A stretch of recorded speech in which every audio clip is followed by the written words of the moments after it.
Following the explosive ending to Outlander Season 7 Episode 10, there were a lot of questions that were left on everybody's mind. What actually happened to Jamie? Whereabouts are Rob and Jeremiah hiding? And also, is Claire going to be arrested for being a spy, or will she marry Lord John Grey to get off the hook? Well, thankfully there was a preview trailer for Episode 11 which followed on from the ending of Episode 10. And it looks like many of those questions will be answered, and some new developments will be getting explored too. So with that, let's dive into the trailer for the upcoming episode, break it down, and I'll also give my theories and predictions on what I think will happen next. So let's get into it. Here is Outlander Season 7 Episode 11 Trailer Explained. Just to let you know, this video will contain spoilers.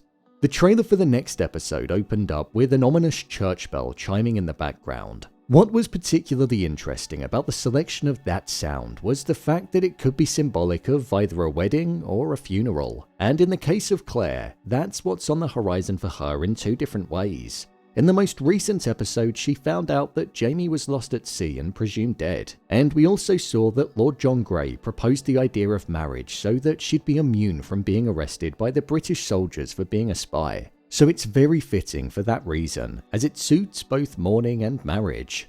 The first shot that we had in the trailer was a close-up of Claire looking like she was still in mourning over what happened to Jamie.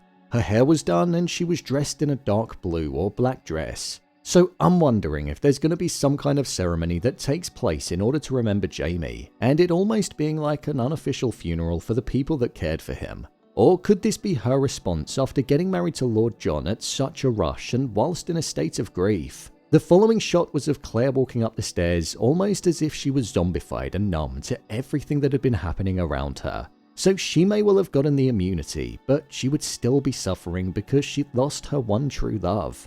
So I think it's either going to be a wedding or a remembrance service for a few people. Claire said the line, "Blood of my blood, what do we do now?" I'm presuming these are two completely different sentences that have been cut together. One from when she's marrying Lord John Grey, and then another of her asking Lord John what happens now following them getting married and what lies in store for her.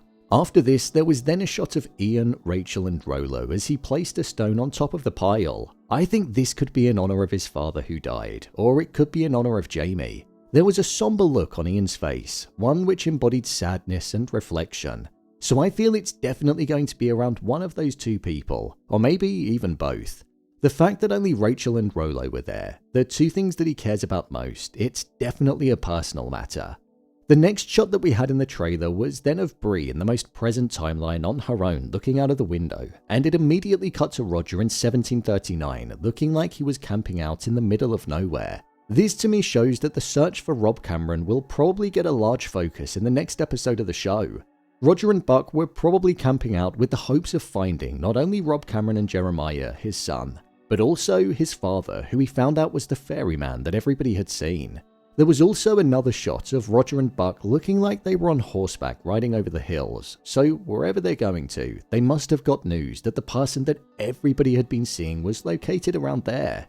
We've not seen much of Bree in this season so far, and if Rob and Jeremiah didn't go back through the stones like Roger is starting to think, that means he could still be in the present timeline. Something which poses an even greater threat for Bree as she's all on her own. Immediately after this, there was another shot of Claire in that same dress on that same day, lying on the bed looking devastated and upset. There was a focus on the ring on her finger, and when comparing it to the ring that she had on her finger when she was with Jamie, it looks very different. So I'm presuming that this is after she's gotten married to Lord John Grey, hence why her mood is probably like that too, because she probably feels as though she's betrayed Jamie by marrying John. The next part of the trailer was then focused around Lord John Grey mourning Jamie, and it looked like he was finally going to tell William the truth about who his father was. John said the line, "James Fraser was my friend," and it looked like he was saying this to William. There was emotion on John's face, so I think he's going to be telling William that Jamie was his father, now that he believes that he's dead. Judging by a clip that appeared later on in the trailer, it seems like William is going to reject that idea and be frustrated with it. This is because he's going to be viewing Jamie in a completely different light to the way that his stepfather did. William responded to John by saying he was a groom who took up arms against the crown. This shows us that William isn't going to be mourning Jamie or understand why his stepfather is, nor is he going to be open to the idea of accepting the fact that Jamie was his father. What's particularly interesting and hypocritical of William is that he said to Rachel in the most recent episode that even though she was part of the rebellion, he would never view her as an enemy and always be her friend. So it's interesting that in this scenario, he's not going to have that same approach. As well as John speaking with William, it also looked as though he was going to be mourning his dear friend Jamie in a completely different way, by sitting in front of a fire and having a drink on his own. Having a drink together is something that both Jamie and John often did, so I feel this scene is symbolic of that. The fact that there was an empty seat there which Lord John Grey was staring at, it allowed us to feel the space in the room and the absence of Jamie. After this, there was then a scene of Claire saying, "We built our life here." This showed that she was still going to be mourning Jamie and not really know what to do. Judging by the shot later on in the trailer, it seemed like it was going to be Ian that she was speaking with. I'm guessing it's him because of the jacket that he was wearing.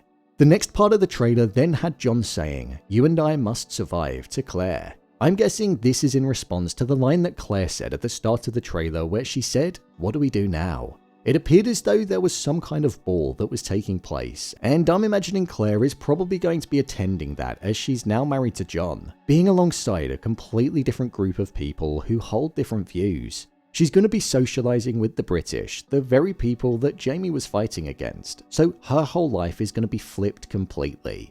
The shot that then followed this was of a British soldier walking up the stairs as if he was after somebody. I'm presuming that it has to be Claire that he's after, or it might even be Mercy. Considering they already have somebody captive, maybe they've spilled the information about Mercy being the person that was sending the messages. As you'd imagine, Claire has immunity now.